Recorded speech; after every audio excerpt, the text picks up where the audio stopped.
super pumped that you're joining us today. I hope that this encourages you and inspires you. Let's get to the word. So today we're continuing our series of talks titled Purpose, and today's message is called Aligned to Purpose. And we're gonna go look at the life of Esther. So if you have your Bibles with you, you can open up to the book of Esther, which is in the Old Testament. And we're gonna go over a quick rundown of the story. So there's this king, King Xerxes, and he's having this really big grand party. And it's super luxurious and super lavish with all his best friends. And he orders his queen, Queen Vashti, to be brought out to him and presented to him. Now, Queen Vashti refuses and disobeys her husband, and it's so disrespectful that King Xerxes divorces her and goes to look for a new queen. Now, King Xerxes orders all the fair maidens in the land to be brought to his palace, and they kind of have like a beauty pageant showdown. And this is where Esther comes into our story. Now, Esther is an orphan and a foreigner to the land that she's living in. She's a Jew, and she was adopted by her cousin Mordecai and taken care of like she was his own daughter. Now, Esther was very pretty, and she caught the attention of our king Xerxes and later became his wife. Now, Esther kept her nationality hidden from everyone because Mordecai told her to. It could be very dangerous for her life if people knew that she was a Jew.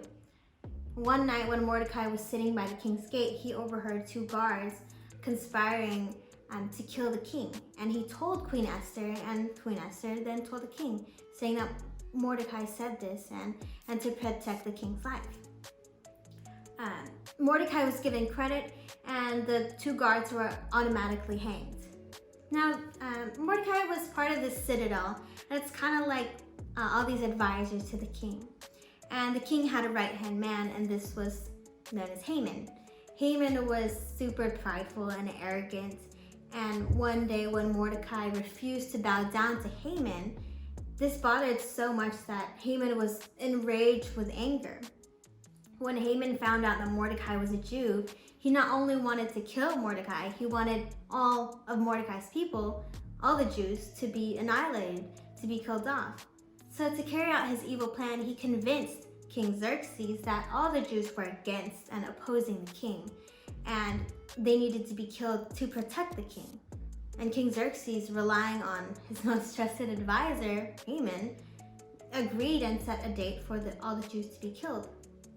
Now this decree was sent out through all the land, all the nation. And when Mordecai found out, he wept and wept.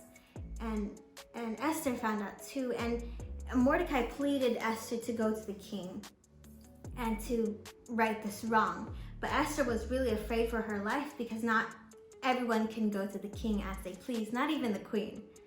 They would be killed if they weren't first called out by name from the king. So Esther tried to avoid taking any action, but Mordecai again pleaded with Queen Esther to do something to save the Jewish people. Finally, Esther instructed all the Jews to join her in fasting for 3 days and 3 nights. And at the end of those 3 days, she would then approach the king with her request. As promised, Esther went to the king Xerxes after a period of fasting, and the king asked her what her request was and told her she can have up to half his kingdom if she wanted. And Queen Esther requested that the king and Haman join her in a banquet that she would prepare the following day. Meanwhile, Haman was so infurious with Mordecai that he built a pole to hang Mordecai in front of his house. And one night when King Xerxes was trying to sleep, he couldn't sleep, and he was being read this book to him about all the things that happened during his reign. And he came across the section where Mordecai saved his life, or saved the king from being assassinated. And he was trying to figure out if he rewarded Mordecai, and turns out he didn't. And it so happened that Haman was there, and King Xerxes approached Haman saying, "What would you give to the person that the king delights in?" And Haman, being this narcissistic, self-centered person, thought that the king was talking about himself. And so Haman said, the man should be rewarded by land and honor and gifts. And when the king revealed that it was Mordecai who should be honored with this, Haman was so furious. So the next day, during the banquet that Queen Esther had prepared for King Xerxes and Haman, the king again asked what Esther's request was. Esther, using all of this bravery and strength and might and courage that she could muster up, boldly requested that she and her people be spared. She then revealed that Haman was the one plotting against all the Jews. And the king was filled with so much anger against Haman that he had Haman hanged on the pole that Haman wanted Mordecai to. For an even bigger thing, Queen Esther and Mordecai were given Haman's estates and were honored with royal garments, and the king also wrote a special decree to protect all the Jews. And so this is an amazing story where we have this orphan girl take the position of a queen to save all these people. And I have a couple points here. And the first one is ordinary to extraordinary. And the first thing I'd like to point out is that God uses the ordinary to do extraordinary things. Now, Esther lived in a period of time where Israel was in captivity because of their disobedience to God. You see, Esther was an orphan. She was adopted by her cousin. She was a Jew, a minority race in a land that pretty much hated everything that had to do with Jews. But God used her in an amazing way to save the people from destruction. And maybe you're watching today thinking, well, see, Esther was special. She was different. It doesn't count. But in fact, it was the God within her that made her different. It was the God living in her that made her boldly step out in faith and save her people. So God does not call the qualified. He doesn't look at your skills or your talents or your abilities or your accomplishments, as cool as they may be. He looks at your heart. He's able to transform what is ordinary into something that's extraordinary. Now, of course, Esther was scared for her life to even approach the king. No one, not even the queen, could go up to the king without being first called. And you'd have to be pardoned with a golden scepter in order to save your life. So this was some serious stuff for her. She was risking her life by just approaching the king. But even when she was scared, she knew that her strength didn't come from herself. Her strength came from God. It was the supernatural strength of God to approach a king and save a nation. So let God fight your battles. He's more than enough for all of us. And the second thing I'd like to bring up is for such a time as this. This is specifically from the verse Esther 4:14. For if you remain silent at this time, relief and deliverance for the Jews will arise from another place. But you and your father's family will perish. And who knows but that you have come to your royal position for such a time as this. So God places you in the mission field that you are called to serve. And for Esther, this was her kingdom.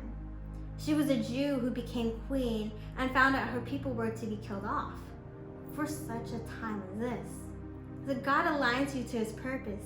He places you in position to reach others around you. Whether this be at work, at school, going to the grocery store, there's someone else's destiny attached to your purpose. And God's timing is just amazing. Esther was in the exact place where she needed to be at the exact time. She was in the perfect spot, aligned to purpose. But notice what her actions were. When she heard that all the Jews were to be killed off, she didn't go to the king right away. Instead, she prayed and fasted.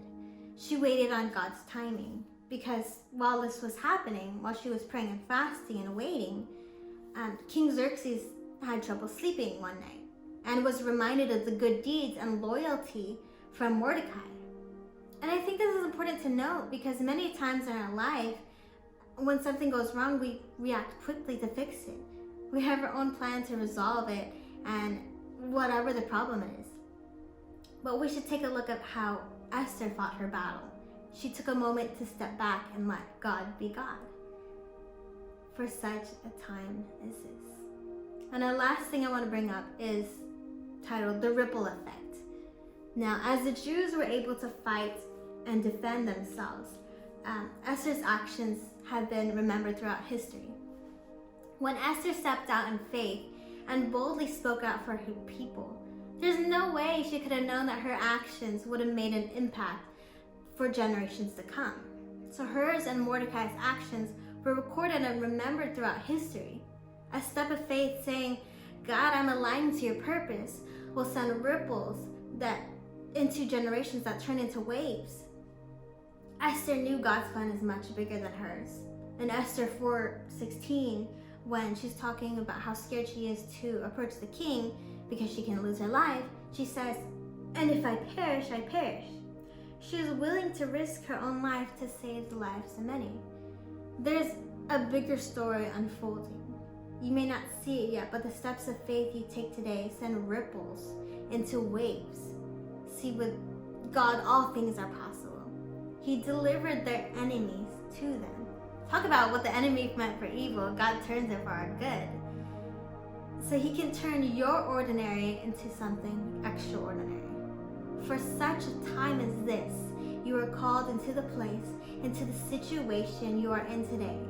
He's turning your small, seemingly insignificant ripple into a tidal wave that impacts lives around you. So are you going to let him work in your life? Or are you going to align to his purpose? Let's all pray. Father in heaven, thank you for this day that you brought us all here. I thank you for your word, that we'll receive it today. I pray that we'll be like Esther, Lord, waiting on your timing, obeying your word. We thank you for everything. In Christ's name, amen.